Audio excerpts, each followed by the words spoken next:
Bonjour, c'est KFM Électronique. Aujourd'hui, on va donc étudier rapidement un système de transmission d'énergie sans fil.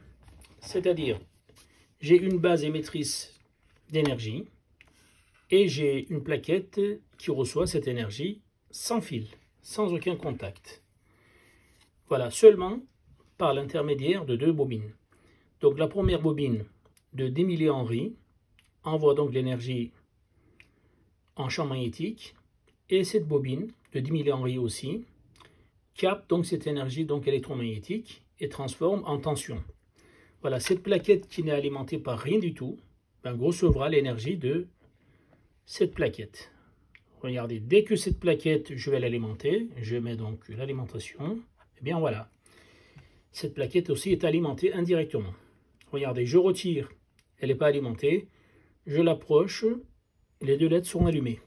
En fait, les deux LED sont montées donc en opposition, en tête bêche.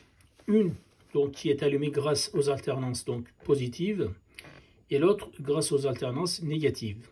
Donc on a bien 2 volts, mais vraiment 2 volts réels. Sinon ces LED ne seraient pas allumés. Voilà. On va donc maintenant étudier quand est-ce qu'on peut maximiser cette transmission d'énergie. Qu'est-ce qu'il faudra faire donc ici et qu'est-ce qu'il faut faire ici pour que le transfert soit au maximum. Allez, on passe à l'étude théorique. Pour comprendre comment ça fonctionne, on est obligé de revoir rapidement l'étude simplifiée donc de la création du courant alternatif. Le courant alternatif, comment ça fonctionne? On a une bobine d'inductance L et on a un champ magnétique, donc un aimant permanent. Ça peut être aussi un aimant artificiel, mais donc en tout cas un aimant permanent que l'on tourne donc autour, en face de cette bobine, sur un axe, ou alors on agite à droite à gauche. Ça donnera le même résultat. Voilà, donc on a une force électromotrice induite, E, aux bornes de cette bobine, suivant cette formule. E égale moins delta phi sur delta t. Delta phi, c'est donc le champ magnétique donc, qui varie devant cette bobine. Où E est exprimé en volts, phi en Weber, t en secondes. Passons maintenant à un petit montage simplifié qui montre ce phénomène. Voilà, donc nous allons voir maintenant le phénomène donc, que l'on vient de voir, donc théorique. Comment ça se traduit en pratique. J'ai une bobine d'inductance de 10 millihenries et un aimant permanent. Et j'ai branché l'oscilloscope en parallèle sur la bobine. Donc j'ai mis l'échelle 10 mV par division et 0,1 seconde par division. On a déjà donc quelques microvolts dus au champ magnétique donc parasite autour de nous. Il y en a toujours partout. Alors voilà, donc je vais agiter donc cet aimant à côté de cette bobine et on verra donc les tensions induites donc sous forme de signaux. Voilà. Voilà, donc, et cette tension induite est proportionnelle à la vitesse de ce flux de champ magnétique. Donc delta phi sur delta t, donc plus je vais aller vite, plus donc la tension induite sera forte. Voilà. Donc c'est comme ça que ça fonctionne un alternateur.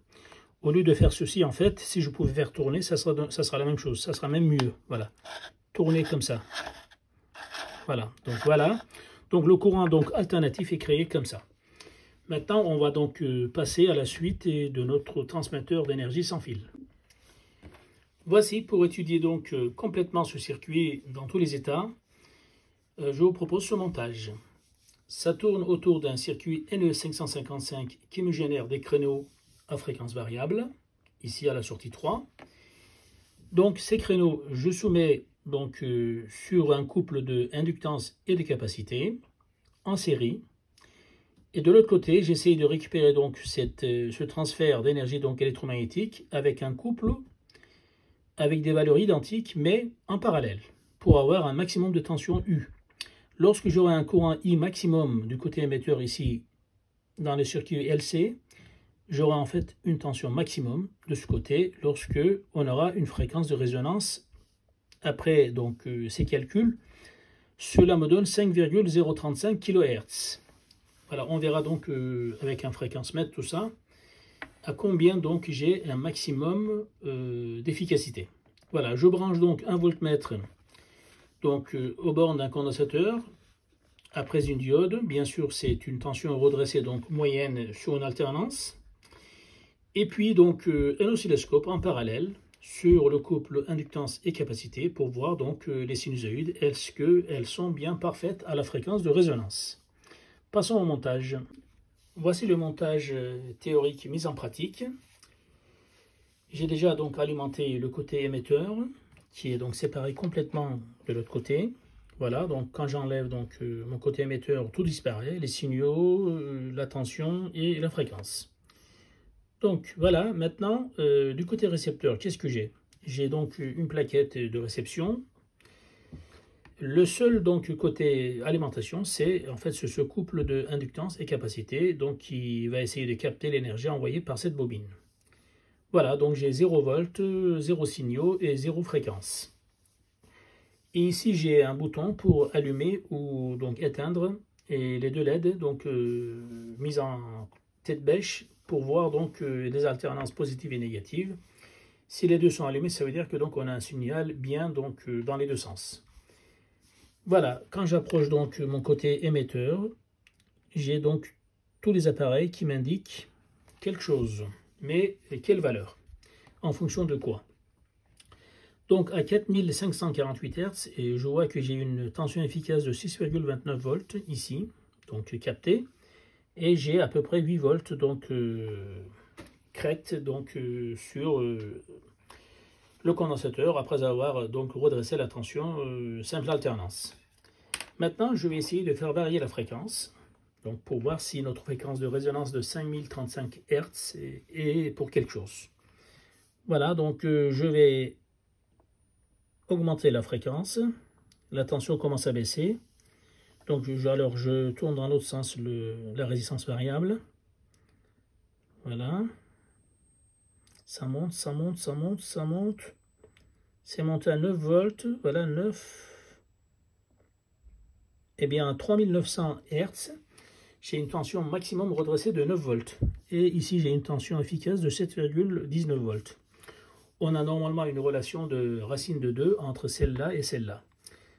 Donc celle-là, donc tension efficace multipliée par 1,414, c'est-à-dire racine de 2, ça donnerait cette tension redressée maximum crête à crête. Voilà, donc la fréquence de résonance par contre n'est pas vraiment respectée. Ça peut s'expliquer donc par la tolérance très large sur ce genre de composants, inductance et capacité, donc de faibles valeurs, ça peut aller jusqu'à 20%. Donc ça peut se comprendre. Et aussi par contre il y a un phénomène d'induction mutuelle que je ne suis pas encore capable d'expliquer aujourd'hui. On verra ça dans des futurs montages. Voilà, par contre là je vais essayer d'alimenter donc mes deux LED en appuyant sur le bouton, voilà. Eh bien donc cette petite énergie captée par cette bobine est capable d'allumer donc deux LED en même temps. Pour alimenter des LED, j'ai besoin de 2 volts minimum, à peu près, à partir de 1,85 volts. Là, c'est ce que m'affiche, 1, et quelques volts. Là, l'oscilloscope m'indique vraiment 1,79 volts, donc j'ai bien 1,8 volts. Et quelques milliampères, donc là par contre, il faut calculer. Voilà, donc on a, à 3900 Hz, on a vraiment une belle sinusoïde. Très très belle. Donc si on change beaucoup cette fréquence, eh bien, en fait on va voir que la tension va baisser fortement. Donc en fait on n'a aucun transfert. Même si on a un courant qui se balade donc dans cette bobine, eh bien en fait de l'autre côté on ne capte pas grand chose.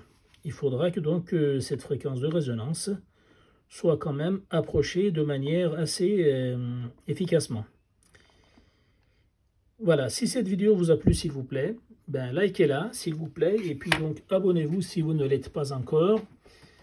On a pas mal de montages encore de ce genre à voir donc prochainement sur les radiofréquences, etc. Et puis aussi les filtres passe-bas, passe-bande, passe-haut, etc.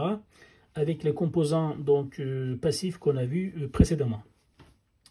Au revoir.